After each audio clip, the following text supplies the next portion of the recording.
Là. Alors, bonsoir Isabella. Si vous voulez saluer le public de Venise qui est ici, on a parlé de l'Antarctique et maintenant on va fermer la soirée avec une conversation avec vous. Oui, bonsoir à tout le monde. Oui, je pense qu'effectivement, l'Antarctique, ça paraît être un bon sujet sur lequel, en ce moment, il se passe pas mal de choses. D'accord. Et dites-moi, vous aussi, vous avez été contaminé par les Grands Sud comme Gérard? Contaminé par le Grand Sud, oui, on peut le dire comme ça. En fait, c'est au cours de mes navigations, essentiellement les navigations que j'ai fait autour du monde, que j'ai vraiment pris conscience que le Grand Sud, c'était quelque chose de tout à fait fabuleux et de précieux non seulement quand on y va, mais même pour, j'allais dire, pour l'humanité tout entière. Oui, d'accord. Et dites-moi, les bateaux que vous avez choisis pour naviguer en Antarctique, vous dites dans votre livre Salut au Sud qu'ils sont des femmes. Pourquoi? C'est un petit clin d'œil un peu, vous savez, quand on navigue et qu'on aime ces bateaux, on les personnalise toujours un petit peu. Et le fait de personnaliser, alors c'est un clin d'œil bien sûr, pardon, c'est qu'il y a des bateaux qui sont, on va dire, un peu plus doux dans leur passage dans la mer, qui ont un comportement par rapport aux vagues et par rapport au vent qui est un peu différent. Et c'est vrai que ce bateau que j'ai aujourd'hui, Ada, est un bateau qui est très souple par rapport à la mer et au vent, et donc ça me faisait dire un peu par clin d'œil que c'était un bateau féminin. Et maintenant, mais pourquoi vous les avez appelés Ada? Et quelle différence entre Ada 1 et Ada 2? C'est simplement parce que le bateau s'appelait comme ça quand je l'ai acheté. C'est un bateau ancien qui a presque 30 ans et qui avait été nommé comme ça par sa précédente propriétaire. Et le nom me paraissait joli, donc j'ai pas eu envie de le changer. Mais puis, vous avez vendu le premier, vous en avez acheté un autre? Moi j'ai eu beaucoup de bateaux dans ma vie. Il y en a un que j'ai construit il y a plus de 25-30 ans de ça, que j'ai toujours, qui n'existe pas beaucoup, mais que j'ai toujours. Et puis après j'ai eu plusieurs bateaux de course, 4 ou 5. Et ça c'était vraiment des bateaux pour faire la course, donc après ils sont vendus. Et puis là j'ai ce bateau que j'ai racheté, qui n'est pas un bateau de course, mais qui est vraiment fait pour faire des expéditions, des choses comme ça. Ah, merci. Et dites-moi, pour ce qui concerne les traversées dans les Grands Sud, vous avez traversé 5 fois le Cap Horn, c'est juste?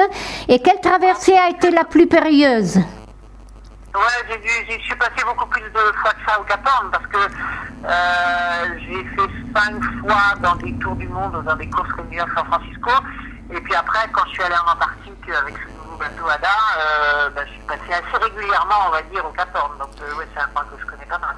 D'accord. Et combien de fois vous avez navigué en Antarctique? Combien de fois j'ai navigué en Antarctique? J'ai fait 4 voyages, je crois.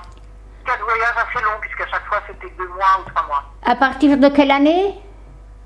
Oh là là, c'est des questions de la police, ça. À partir de...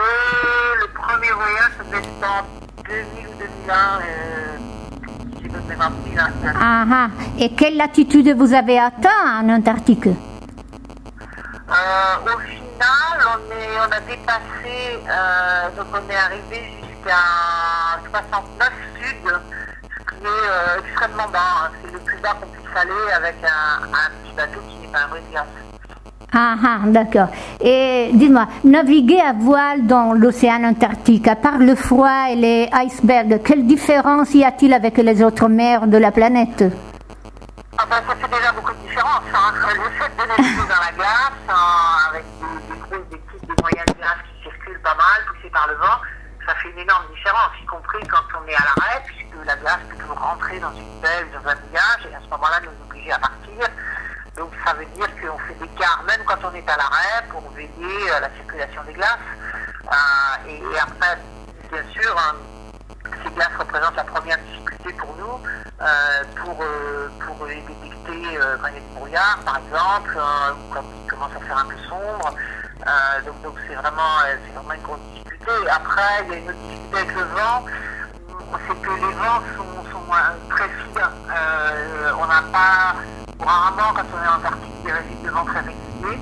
Et donc, cette irrégularité en force et direction des vents, c'est aussi une difficulté. Ah, ah. Et bon, à part les grandes difficultés, quand vous avez eu vraiment peur? Je ne sais pas si j'ai eu vraiment peur, comme vous le dites. Je crois qu'il y a toujours beaucoup de tensions dans les navigations qu'on peut faire là-bas. Des tensions qui sont dues à la difficulté de la navigation. Mais après, comme on prépare énormément ces navigations en amont, qu'on essaye d'apporter des tas de réponses techniques, des procédures, des formations, on n'est pas dans le désarroi complet. Donc je ne peux pas dire que c'est des peurs,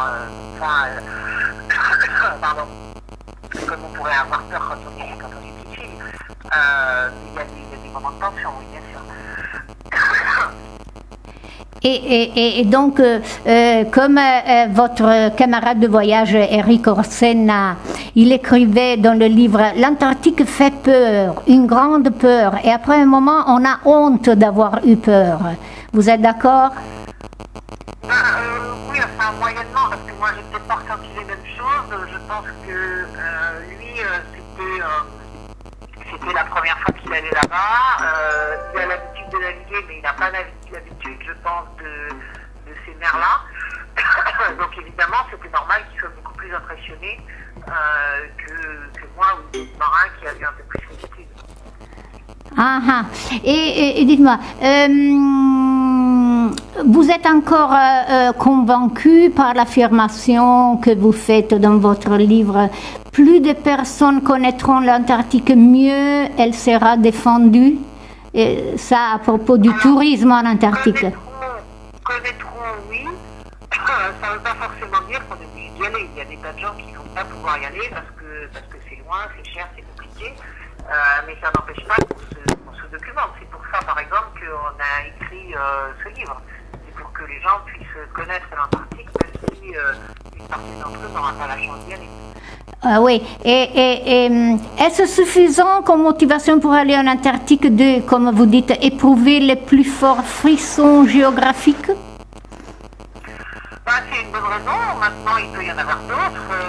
On peut avoir un intérêt pour les paysages, on peut avoir un intérêt pour la science, on peut avoir un intérêt pour la vie marine, les mammifères marins, les oiseaux.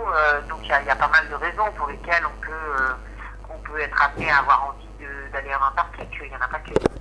Ah bon, merci. Et enfin, j'ai beaucoup aimé vos mots que j'ai traduits de l'italien. Hein, je ne sais pas s'il est bien traduit. Vous dites quelque part, et puis vous le commentez s'il vous plaît, le sentiment qui domine est d'avoir obtenu une admission temporaire au paradis. Il suffit de fermer les yeux pour ressusciter la paix que ce paysage-là donne. Savoir qu'un lieu comme cela existe, ça nous aide à vivre. C'est très bien dit. Je maintiens tout à fait ça. Bravo pour la traduction. Je pense qu'effectivement, les grands lieux provoquent forcément des interrogations, des tas de choses, et que c'est tout à fait fort quand on va là-bas, de se retrouver dans cette nature pure et de comprendre aussi que cette nature nous apporte quelque chose, qu'elle est importante pour nous tous. Donc je crois que c'est vraiment quelque chose qu'on ressent quand on est là-bas. Ah, merci. Et enfin, pour terminer, on vous a défini comme une femme belle des dents, Isabelle. À votre avis, ça se réfère à quoi?